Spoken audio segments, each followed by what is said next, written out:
There's one major difference between those who are successful investors and those who aren't. Decision-making. It's the most valuable skill anyone can improve. And by the end of this video, you'll have a clear understanding of what separates these two groups and how you can improve the ratio of success in your investment decisions. Here are 15 investing mistakes the ultra-wealthy don't make. Welcome to Alux. Number 1. Being emotional about money.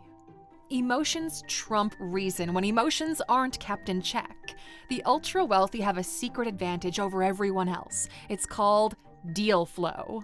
Deal flow relates to the number of opportunities and investments that they have access to. The more deals you make, the better your decision-making mechanism becomes, and the less emotional you'll be about money. One of the biggest mistakes newbie investors make is they don't understand all the terms of the deal. They look only at the surface level and never go deep into the numbers. Do your own research is just something newbie investors say but never follow through on. The ultra-wealthy, they actually do the due diligence. The numbers don't lie, and the more you're able to understand what's happening under the hood, the less likely you are to be left holding the bag. Number 2. Trying to time the market. The golden rule of investing is, do not buy bad assets. If you buy a great asset, it doesn't matter when you buy it, as it will continue to generate value for you. Your ability to differentiate between bad and good assets is what will determine your rate of success.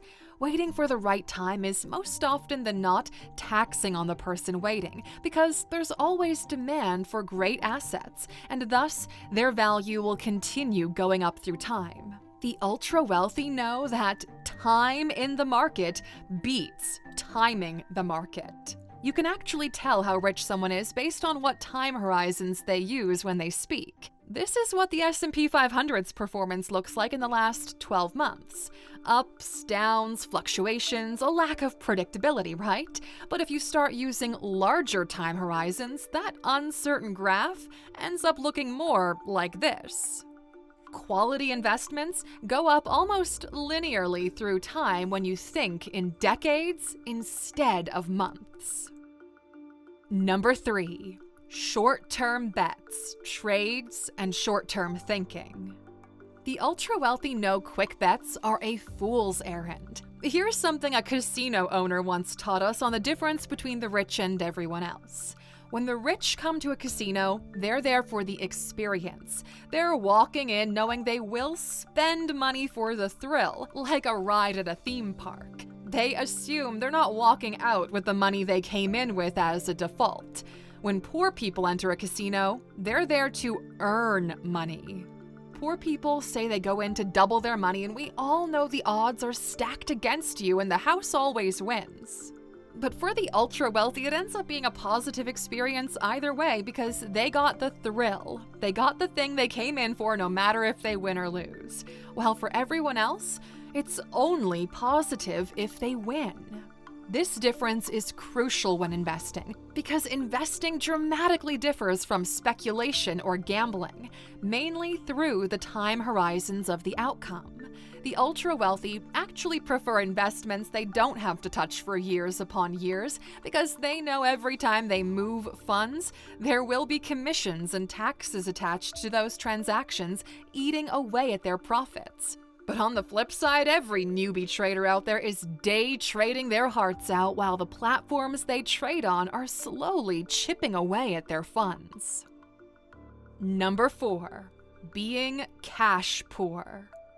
Here's how the perspective on money differs from those who are educated versus those who are still learning. The poor buy assets with the hopes they'll be able to sell them later on for more than they paid for them and thus make a profit. The wealthy buy assets with the intention of never selling them. That's the difference between making money and building wealth. And once you understand this golden rule, you'll never think of the investments you make the same way again. The wealthy treat their investments like their personal piggy bank. You buy and add it to the pile. In time, that pile grows larger and larger. This approach allows you to look at the market differently.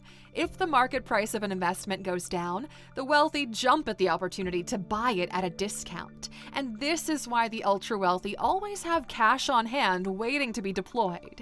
This is why most of their investments are focused on income-generating assets. So they always have more rounds ready if the market fluctuates. While poor people make one bet and hope for the best, the rich are in a continuous accumulation mode, which is why the rich keep getting richer. Number 5. Putting all of your eggs into one basket. The more wealth you accumulate, the more your investment strategy changes. Allocating 100% of your investment to the public markets or a single sector opens you up to complete failure risk if your industry goes under. Your understanding of risk in relation to your ability to alter outcomes also compounds through time, especially as you begin to build wealth. Now here's the golden rule of diversification. 90% of your investments should be split based on your expertise. The rest is like play money. Now here's what that means. What do you understand best and in what ratio? Let's say you run an e-commerce business and also have some investments in real estate plus stocks. So what percentage of your expertise is in the e-commerce industry? What percentage of your expertise is in real estate? What percentage of your expertise is in stocks? Let's say it's 75% business, 20% real estate, and 5% stocks. Well, if you're really good at what you do, you should bet the most where you have a real competitive advantage. Invest in things that you have control over in proportion to your ability to deeply understand the market. Now, in this example, the business and real estate are where you understand the market the most, so 90% of your investments should go toward what you know. The rest of that 10% can go to alternative investments that have the potential to outperform the market, where maybe you've got an interest, but you don't have 100% expertise to do it full time. Now, this 10% is where you can take a little bit of risk because it's not going to affect your long-term strategy. A great example of alternative investment is luxury art. 2022 was the best auction year ever. The big three auction houses sold nearly $18 billion of blue-chip art. Especially in times of high inflation or pending recession like the ones we're in right now, art is outperforming almost all traditional investments. Last time inflation was this high, contemporary art appreciated at an average of 20% per year according to the MW Index. For example, one of our favorite artists, KAWS, well, his pieces have appreciated 40% plus year over year.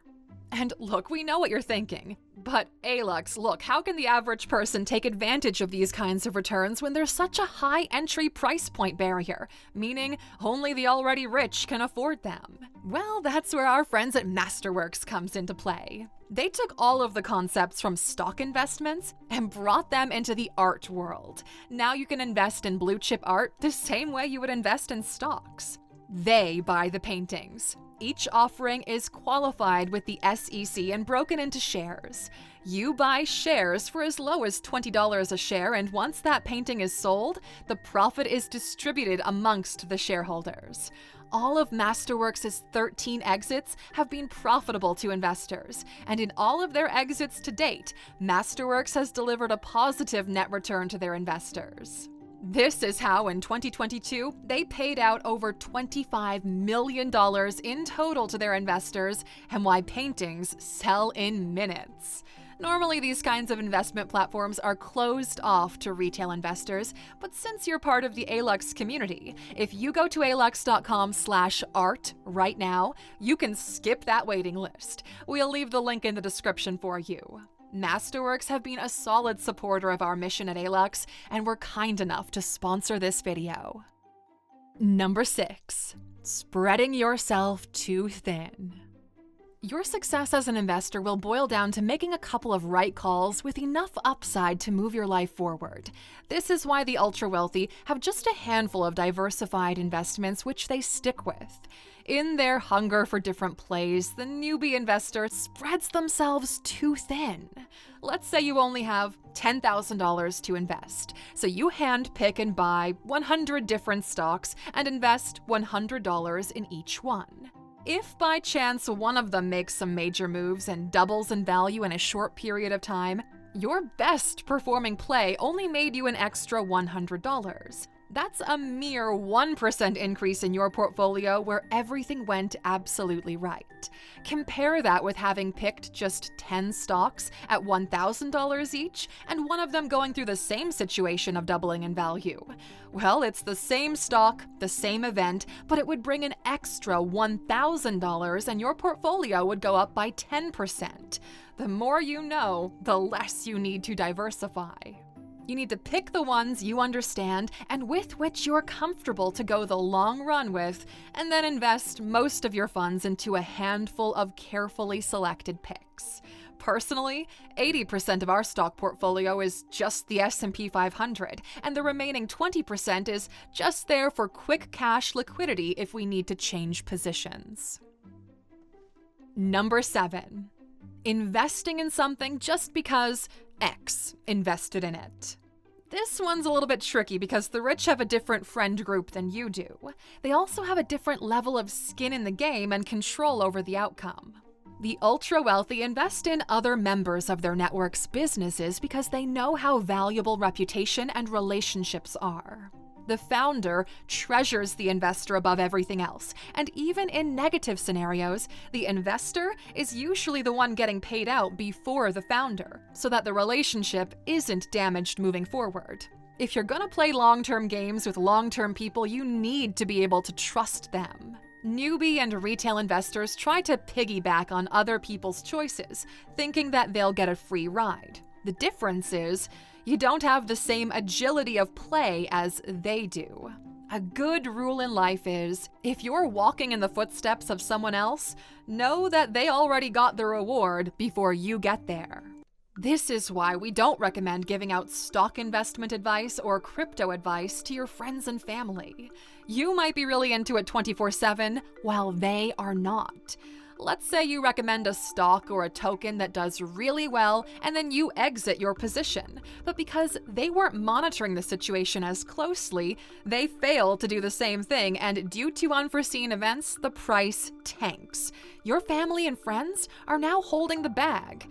When you give someone financial advice, you assume an obligation of keeping them posted and making sure they behave the same way you do.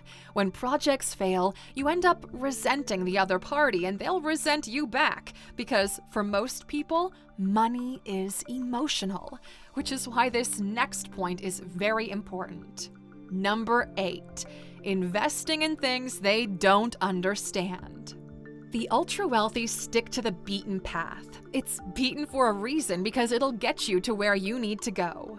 Other people will throw distractions and shiny objects at you all the time, trying to separate you from your hard-earned money. You don't need to be investing in an emerald mine in Zambia. You don't need to put a down payment on an apartment in Dubai for flipping purposes if you never went there. Be careful of who you choose as your advisors and make sure you do not fail to understand the fundamentals. If you cannot explain it end to end to someone else, you shouldn't invest. This simple rule alone will keep you out of a lot of trouble. Number 9, failing to rebalance a personal portfolio. Newbie investors believe in set-and-forget approaches to building wealth, the same way they believe in the 4-hour workweek or weight loss tea. Sounds good, doesn't work. Depending on your strategy, the rebalancing intervals vary in length. The super wealthy rebalance every couple of years or once a decade, assuming there are no major financial events. So what does it mean to rebalance your investments? Let's assume you've got $100,000 and want to maintain the following ratio of investment: 70% real estate, 25% stocks, and 5% crypto or blue chip art, because you believe this is the right distribution for you. So $70,000 goes toward real estate, $25,000 to stocks, and $5,000 to crypto or art. Total, $100,000. Everything goes well, and after a couple of years, the apartment you purchased is now worth $100,000 in itself. The stocks are now worth $50,000, and your crypto 10x'd, and now it's worth $50,000 as well. Your new total is $200,000. So the total value of your portfolio has now jumped from $100,000 to $200,000, but the ratio is no longer there, right? Well, the ultra-wealthy know the importance of rebalancing portfolios. So to stick to your investment strategy of 70, 25, and 5, the new $200,000 split would look more like this: $140,000 for real estate, $50,000 for stocks, and $10,000 to crypto or art. Knowing this, at this point you should be selling $40,000 worth of crypto or art and making another real estate investment with the proceeds from that sale. This process of rebalancing will keep your wealth safe and growing throughout the years, no matter what the market does. Number 10. Panic selling. Even worse, people selling when the market drops, thinking they'll buy later even cheaper. Yeah, sure you will. For some reason, whenever the media sees red in this chart, it signals the complete collapse, failure, death, the end of all of whatever they're discussing. Be it stocks, mortgages, crypto, etc. They're always taking a complete failure approach to everything, and this causes uneducated investors to freak out and try to minimize their losses instead of just calming down and assessing the situation for what it is. Whenever this happens, the ultra-wealthy revisit the fundamentals of investment. What has changed since my initial investment outside of price? Is the promise the same? Is the company still around? Is it still profitable? Basically, you revisit number 2 on this list. If your fundamentals are good, you understand what goes on in this business, if the numbers are still making sense on paper, and your long-term vision for the product is still intact, price drops are a completely different signal to the ultra-wealthy than to everyone else. That is when they buy more. Here's a quick story on why Jeff Bezos doesn't get enough credit as a savvy operator. In the year 2000, the stock price for Amazon fell by almost 90%. Every media outlet was calling the end of the internet and the tech bubble. Jeff knew how well the company was performing though, and he issued the following letter to its shareholders. Feel free to just pause the video and read it, as it will forever change the way you look at business.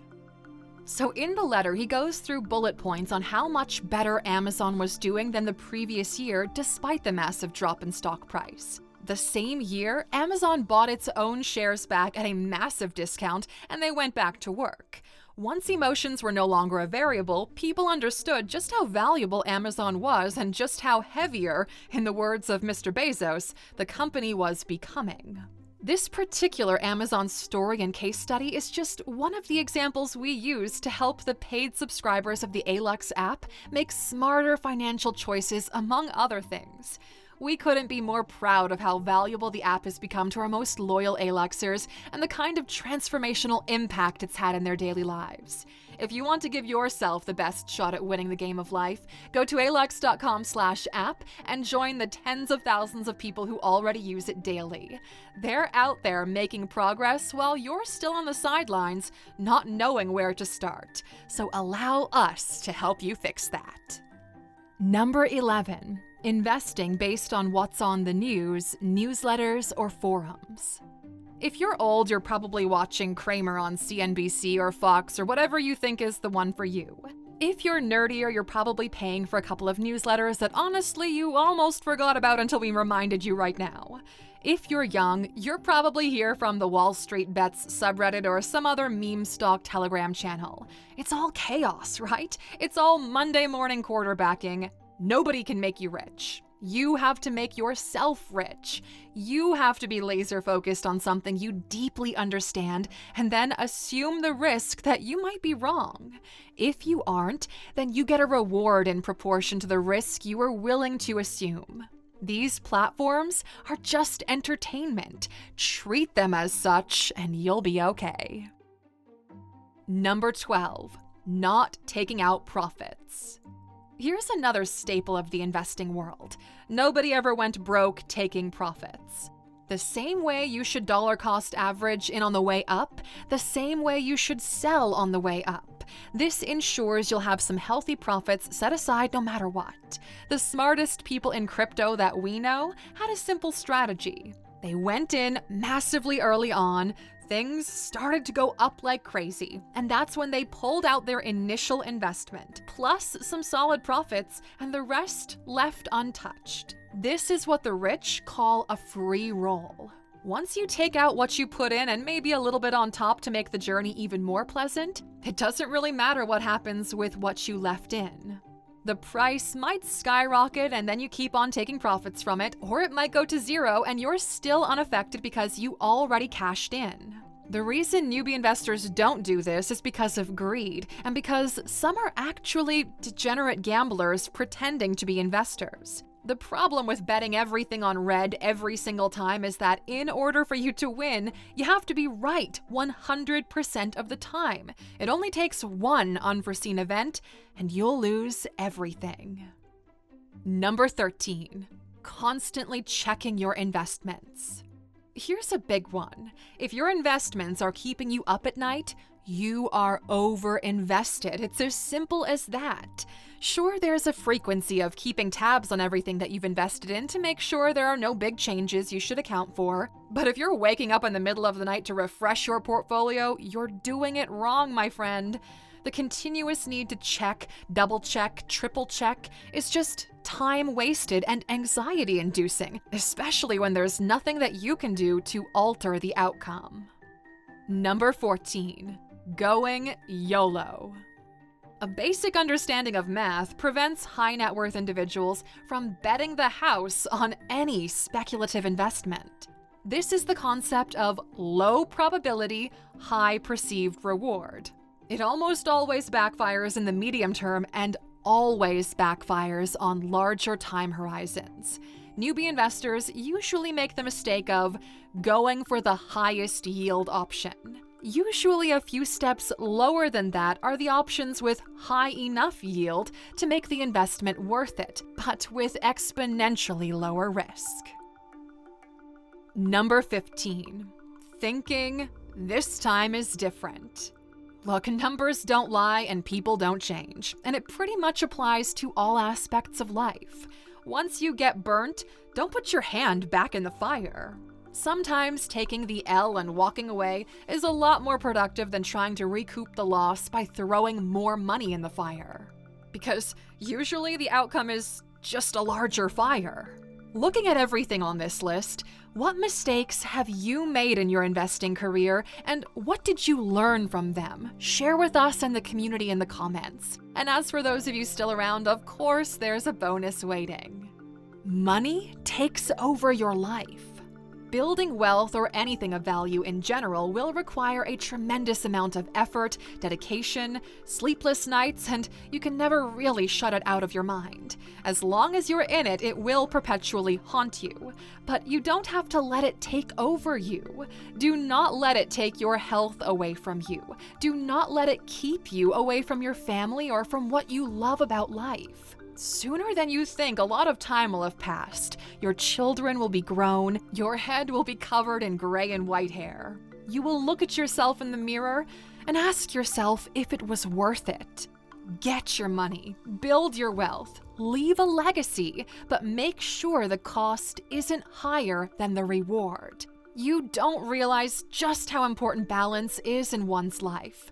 Once you do, the way you work changes. You end up enjoying work more. It took us 10 years to get to the position we find ourselves in today, and we know we could easily go another 10 because we figured out a balance moving forward.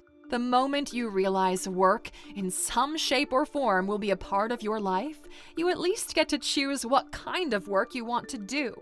If you're lucky enough to have found your balance, congratulations, my friend. And if not, do not stop searching for it. If this idea resonates with you, please write the word balance in the comments. Let's see how many of you made it this far in the video. Thanks for spending some time with us today, Alexer. We're so glad you did. If you found value in today's video, please give us a like, hit that bell icon to never miss an upload, and hey, don't forget to subscribe.